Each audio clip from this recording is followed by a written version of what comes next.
Olá a todos e a todas, é um prazer estar aqui com vocês. Sinto muito que faz tempo que eu não estava fazendo postagens, estava trabalhando, estava viajando no exterior e realmente tem sido um período bastante ocupado. Vamos lá, alguns comentários que eu quero fazer sobre uma das viagens que eu fiz, a última, aliás, que eu fiz ao Uruguai, o meu país, e realmente foi fantástica, espetacular, e fiquei alguns dias de férias, inclusive agora eu estou de férias, o que me permite fazer alguns vídeos e colocar as coisas em dia, digamos assim. Eu queria comentar que essa viagem que nós fizemos ao Uruguai foi a trabalho, e depois eu fiquei um pouco de férias, mas a trabalho e foi organizada por um conselho, que é o Conselho Empresarial da América Latina, que tem sede no Panamá, mas que tem capítulos ou representações em toda a América Latina, e o capítulo do Brasil, junto com o capítulo do Uruguai, organizaram essa missão de empresários ao Uruguai. E ali discutiram os futuros da região da América Latina. E foi muito interessante, porque eu pode ter acesso e recolher a visão dos empresários sobre a região da América Latina.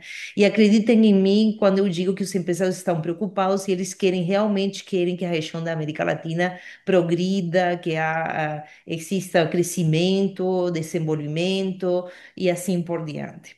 Mas o que eu achei interessante comentar e que eu vou compartilhar com vocês agora mesmo é que os trabalhos ocorreram em Montevideo, na Associação Latino-Americana de Integração, que é a ALADE, que poucos brasileiros conhecem. E no segundo dia dos trabalhos, eles ocorreram na sede de Zona América, uma zona franca desenvolvida em Montevideo, um projeto regional espetacular desenvolvido por empresários de Montevideo, Zona América. Vamos lá, eu quero mostrar rapidamente o que é a LADI. Por quê? Porque eu sei que poucos brasileiros conhecem, tá? O que é a Alade. Aqui, encontrei aqui o site da Alade. Então vamos lá. Esse é o site da Alade e, como eu falei, os trabalhos dessa missão de empresários ao Uruguai ocorreram nesta sede, neste prédio que vocês vão ver imediatamente em Montevideo, que é a sede da Alade. E a Alade é Associação Latino-Americana de Integração.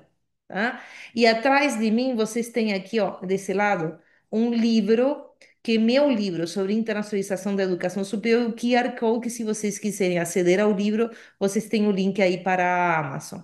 Aqui, o que é a LAD? Porque eu percebi que os brasileiros desconhecem, em geral, que existe esta associação e que podem ter acesso à associação e usá-la para informação, para promover uma aproximação com empresários da região e assim por diante.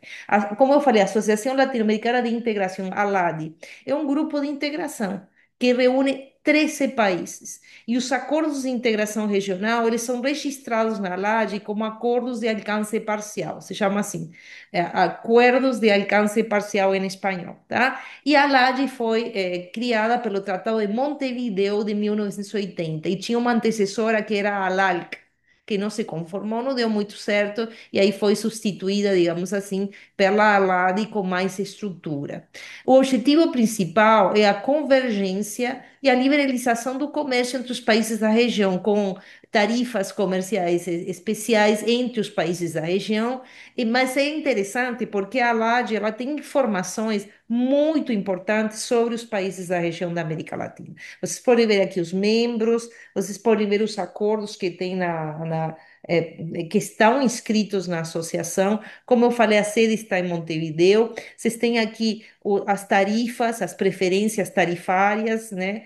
E vocês têm os temas que eles abordam, por exemplo, agenda digital, facilitação do comércio, infraestrutura e logística, muito importante para o desenvolvimento do comércio, por exemplo, e outros temas. E vocês têm as publicações. E eu abri aqui uma publicação que eles fizeram sobre o comércio intrarregional, porque sempre se perguntam, e me parece importante salientar aqui, qual é o papel do Brasil na região da América Latina. O Brasil que cresceu em muitas circunstâncias ao longo da história, de costas para a região da América Latina. E de costas por quê? Porque o Brasil fala português e o restante da América Latina fala basicamente espanhol. Tem, ó, nas Américas outras exceções, obviamente, né? O Caribe, com muitos países de língua inglesa, tem língua francesa também, tem o holandês, né? Mas basicamente é o espanhol o que permeia digamos assim, pela região da América Latina. E o Brasil, que é o maior país da região, fala português e muitas coisas que o Brasil fez ao longo da história o fez de costas para a região da América Latina. Mas é um país que limita com basicamente a maioria dos países da América do Sul e é um país enorme de dimensões continentais e que é muito importante para a região da América Latina. Tanto é assim que essa aproximação entre o presidente Trump e o presidente Lula tem a ver não só com o Brasil, mas com o maior país da região da América Latina e com a região da América Latina. Então, quando nós falamos dessa integração regional e nos lembramos do Mercosul, por exemplo, nós vemos que o Mercosul realmente falhou, nós nem sequer chegamos ao mercado comum, que esse era o objetivo do Mercosul, mercado comum do Sul.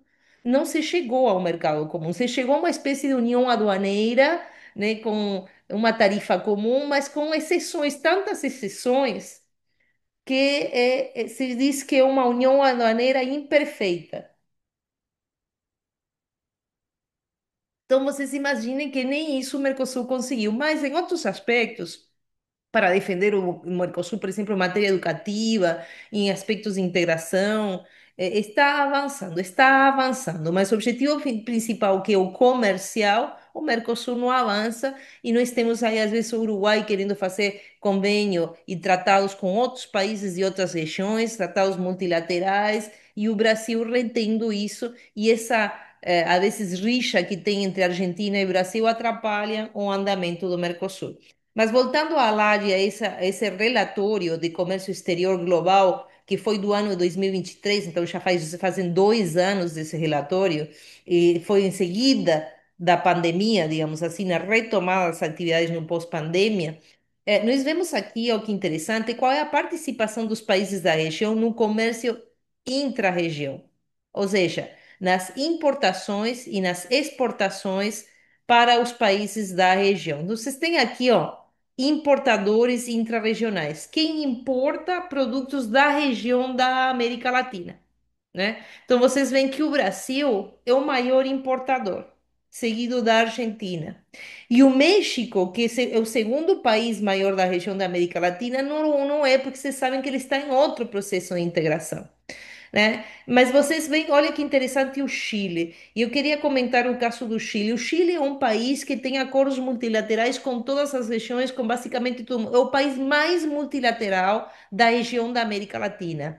Depois de Chile, nós temos o Peru, o Panamá e o México, que poderiam ser considerados mais multilaterais. O restante são países fechados. E o Brasil realmente, quando os economistas falam que o Brasil é um país fechado, o Brasil é de fato um país fechado. Nisso, o presidente Trump tem realmente razão. Aqui vocês têm as exportações. Olha a participação do Brasil, 35%, né? 35%, a Argentina 19% e vocês têm os restantes aqui. Então, é interessante ver aqui que o Brasil, para o Brasil, a região da América Latina é importante. É importante. E há uma falta de política de Estado do que se fazer com a região da América Latina. O Itamaraty, a escola do Itamaraty, que tem sido bem sucedida em todos os tratados limítrofes, porque o Brasil limita com quase todos os países da América do Sul, em todos os tratados o Itamaraty ganhou, foi bem sucedido nesses processos de negociação com os países vizinhos, mas o Brasil não escolheu ao longo da sua história qual o destino, qual o papel que deseja desempenhar na região da América Latina. E ele é chamado naturalmente, pela sua magnitude, a ser uma espécie de líder da região da América Latina. Mas muitas vezes o Brasil não se comporta como líder da região da América Latina. Isso ficou muito claro nas reuniões em que eu participei. Olha que interessante aqui também, como eles mostravam a perspectiva do PIB, né? Dos países do mundo da região. Vocês têm a China aqui, né? Índia, por exemplo, e China crescendo mais do que a média do mundo, a América do Norte, né, com Canadá e Estados Unidos, a Europa crescendo muito pouco e a região da América Latina numa posição intermediária, né? Essa foi a comparação que eles fizeram. E a outra coisa interessante para mencionar é o comércio da região da América Latina com o resto do mundo. Então, os principais parceiros comerciais da região da América Latina, vocês veem aqui, ó. para a América Latina, né? Nós vemos que os países, principais países, né, são os Estados Unidos e o Canadá. Depois a Ásia. Isso para as exportações, tá? E para as importações, primeiro a Ásia e depois os Estados Unidos. Então, a América Latina, pelos números, pelos gráficos, se encontra numa disjuntiva enorme, enorme, enorme. Está dividida, literalmente dividida entre os Estados Unidos e a China, ou entre as regiões das Américas, América do Norte e a Ásia. Então, não tem jeito, né? Porque a maioria dos países latino-americanos, o primeiro parceiro comercial hoje em dia é a China, né? Aqui vocês veem até 2023 como o comércio, exportações e importações, extração, ele decresceu, né? Então, assim, realmente precisa muito, muito, muito desenvolver tudo isso. Eu queria muito mostrar essa questão da ALAD, porque é importante a gente saber que existem esses organismos e que a gente pode se usar desses organismos e obter informações, inclusive assessoria desses organismos para importar, para exportar, para ver quais são as melhores tarifas, para ver como pode se fazer comércio entre os países da região. Mas vocês viram pelos gráficos, estamos numa disjuntiva enorme. Em primeiro lugar, para concluir, não temos esse processo de integração que deveria de existir entre os países latino-americanos. Em segundo lugar, o Brasil precisa definir claramente, seja Lula, seja quem for o presidente da República, qual é o papel que o Brasil deseja desempenhar na região da América Latina. Porque se fica um vácuo, se existir um vácuo, ele vai ser ocupado por outro país. Né? Nós temos a Argentina aí com um apoio muito grande dos Estados Unidos e tomando um caminho. Não digo que o Brasil tenha que tomar um caminho. Eu acho que o caminho do Brasil é o multilateralismo mesmo, né? Como optaram outros países da região. Mas nós estamos, evidentemente, numa região que é o considerado o quintal dos Estados Unidos pela doutrina Monroe e uma região que não vai ser deixada livremente e com liberdade de ação, né? Porque a China está aí, a China é o primeiro parceiro comercial de muitos países da região, e nós temos o primeiro e o segundo parceiro comercial, e em alguns casos o primeiro, que é os Estados Unidos, para alguns países, disputando a presença na América Latina. Os Estados Unidos, na verdade, querendo recuperar essa área de influência na América Latina. E a China que foi ocupando os espaços deixados pelos Estados Unidos. Isso, esta situação atual, essa conjuntura atual requer muito jogo de cintura, uma diplomacia muito forte, muito bem desenvolvida e a consideração de que os países latino-americanos, isso se viu muito claramente nessas reuniões, eles esperam uma ação do Brasil. Porque eles sabem que o Brasil ele é destinado a liderar pela sua magnitude na região. E os gráficos mostram tudo isso. Mas é preciso que o Brasil tenha uma ação, claramente uma ação na região da América Latina. E não se trata de se oferecer como mediador com a Venezuela, pode até ser, mas não é só isso do que estamos falando, não são ações pontuais, são ações claras e permanentes. Pessoal, agradeço muito. Por favor, dê um like. Eu vou me esforçar muito para fazer mais vídeos. Sei que eu estou trabalhando muito. Muito obrigada a todos e a todas. E continuem me seguindo no canal. Um grande abraço. Beijo. Tchau, tchau.